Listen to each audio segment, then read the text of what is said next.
Hi guys, how are you doing today? Perfect. So before I get started, I want to thank you guys all for coming to our Code Story Theater as part of Build 2017. Today I'm going to be speaking about building fluent robots, or how we can build smarter conversational applications using Lewis and the Smart Conversational API. Before I get started, just a little bit about myself. I work for Microsoft's partner Catalyst team. We engage with global ISVs to develop open source solutions for the developer community like you. Recently, we partnered with a company called roboti. Sorry, I see that people are trying to take some pictures, so I'll go back. No worries. Everybody got it? Perfect. So recently, we partnered with a global innovative leader in robotics called Roboteam. Roboteam has an R&D center based in Tel Aviv. Roboteam came to us and they told us that they want to enable their customers to be able to converse naturally and to give natural language commands to their robotic applications. They found that quality voice, natural language, increases user engagement, user trust, and user productivity. But they had an interesting requirement. They needed their robots to be able to still function and process natural languaging in an offline scenario. You can imagine there are times where their robots might be connected, but there are other times where they had use cases where connectivity is not guaranteed. So to start with, Roboteam had experimented a little bit with the Android platform and the Android API for speech-to-text. They found this was a good fit for them because it provides very low latency offline speech processing. But very, very quickly, they found that speech processing is not the same as language understanding. To understand what this means, imagine we have a couple natural language commands, such as go to the kitchen, come with me to the living room, go to the basement, or take me to the den. If we use speech processing, we can turn these to text, and that's great. But our robots don't understand text. What our robots understand are actionable data. And so what we need to do is we need to have a mechanism that takes these commands and converts them to the functions or the subroutines that our robots actually engage with.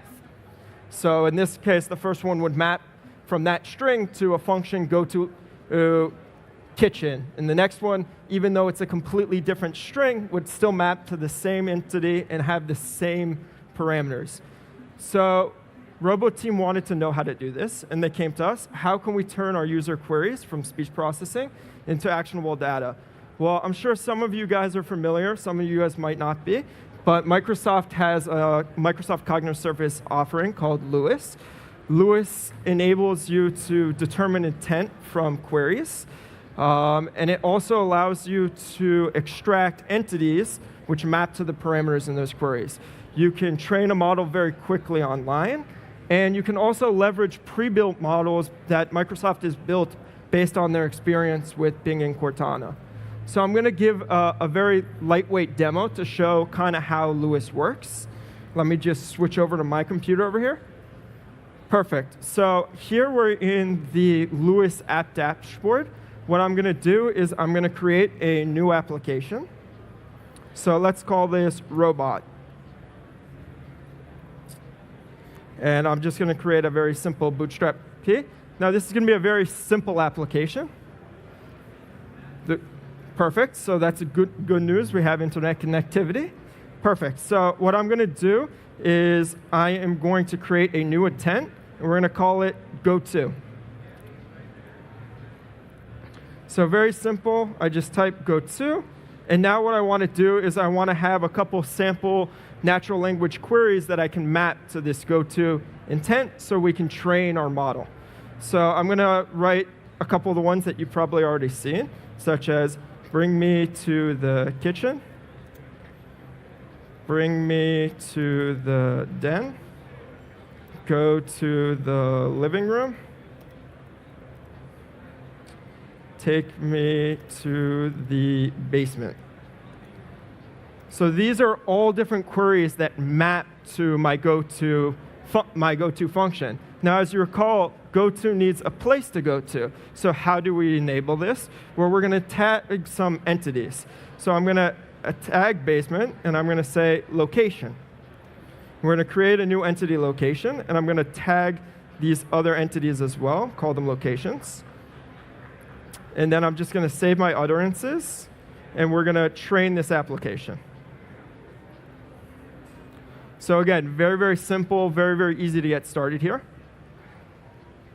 Now I'm going to refresh the page so that we can evaluate the application. And you can see now I'm going to say something like, bring me to the basement. And you can see it knows that basement is a location entity, even though we didn't, before you saw I said, bring me to the den, bring me to the living room. It knows to do the mappings here. And I can say things that we haven't even told it to do before. So something like, lead me to the den. And this, again, will map to the goto function and very easily allows me to process natural language and convert that to actionable intents. So that's great. Let's just go back to my presentation over here. So that's great, but there's still a challenge, right? Lewis depends on the internet, which introduces in a robotics scenario a little bit of latency. When we're dealing with conversational bots, latency is okay because when I type a message, I don't expect immediate response. I'm used to speaking to other people, texting with other people, so they take a little bit of time to respond, and I expect that in my bot. When I'm talking to a robot, I want the bot to immediately be able to process what I'm saying. And the other challenge is when you're just using a cloud service, you have no offline support. And as we recall, one of the critical requirements for RoboTeam was offline support. So RoboTeam came to us and they said, well, look, Lewis is great. It allows us to do exactly what we're looking for, but how can we reduce latency and provide offline capabilities? And that's where our team came in and engaged. We created an API called the Smart Conversational Client API. You can find it here, github.com, Catalyst Code, Smart Conversational Client. And what this API does, I'll let you guys all take some pictures. Perfect. What this API does is it enables offline support through a multi-layer smart cache. So at the first layer, we have what we call the naive persistent cache and a naive in-memory cache. What this does, it's very, very simple. It allows you to go make a query, like bring me to the kitchen. We go to Lewis. We process that query in Lewis. We take that result, and we put it in our database. Now, that's very, very simple. What's really nice about this is it's very fast to retrieve this. Now, when I say, bring me to the kitchen again, I've already seen it. It comes back. But what's the issue with this? It's very hard to scale this. You can imagine there are many different ways that we can map to that goto function. And on top of that, there are many different permutations of entities that we can map to as well, which makes it very, very hard to scale with this. Also, we're going to be dictating to our users how they interact with the application in the offline scenario, and we don't want to do that. So while that's a very fast layer, we also want to be able to scale. And how can we scale? Well, we add an additional layer. So at this additional layer, we have a generalized cache insertion. And this time when we go, we say, bring me to the kitchen. We go to Lewis. We get the response back, but we actually process the response. So we know that this query maps to an intent goto, and we know that there's an entity kitchen. So now when we make an insertion in our database, we can actually create a rule. So now if I were to say something like, bring me to the den, I know that I've seen den is an entity that my robot recognizes.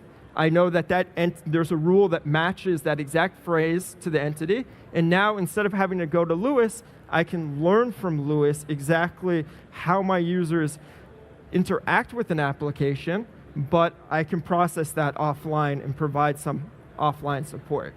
So again, to recap, the way that, sorry, one second, let people take some pictures.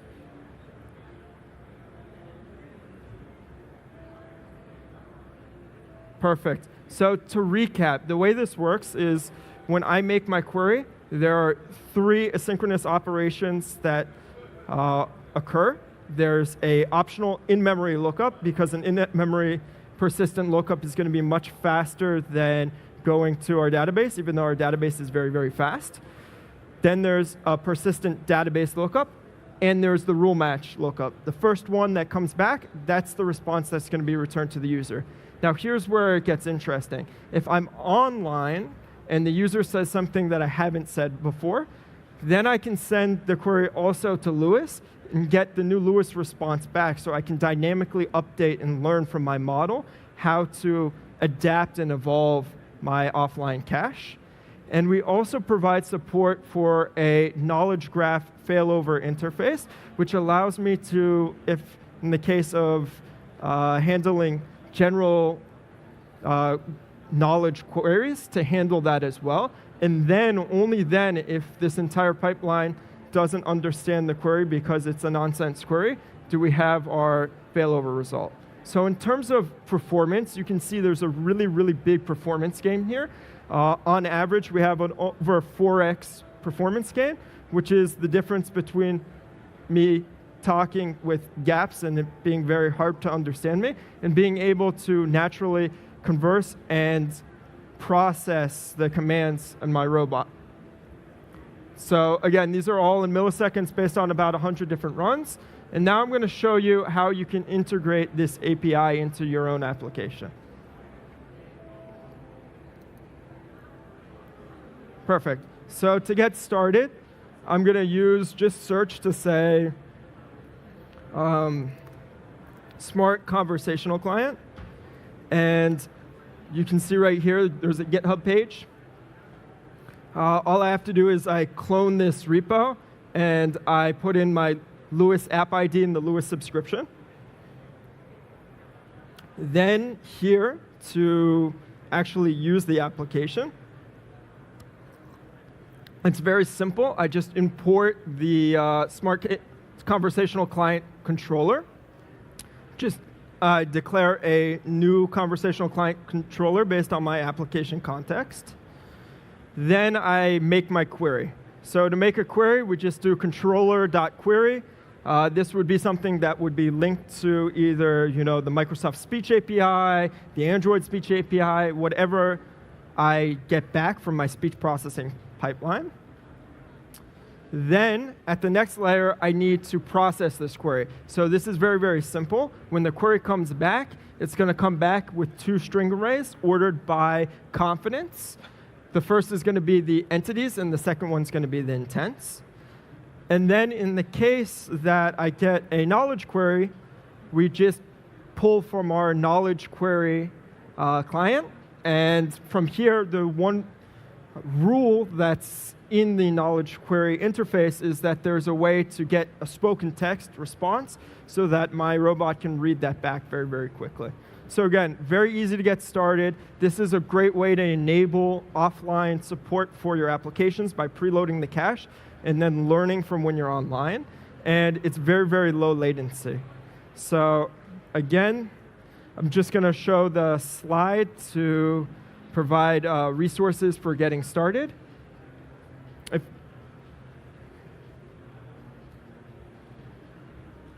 We have a really nice code story, again, on our blog, Microsoft.com, real life code. And also the repo that I was showing you earlier. And I want to thank you guys all for your time today. And if you guys have any questions, I'm happy to take them now. I'll also be available to answer questions about this talk and the previous talk as well. And thank you again for your time.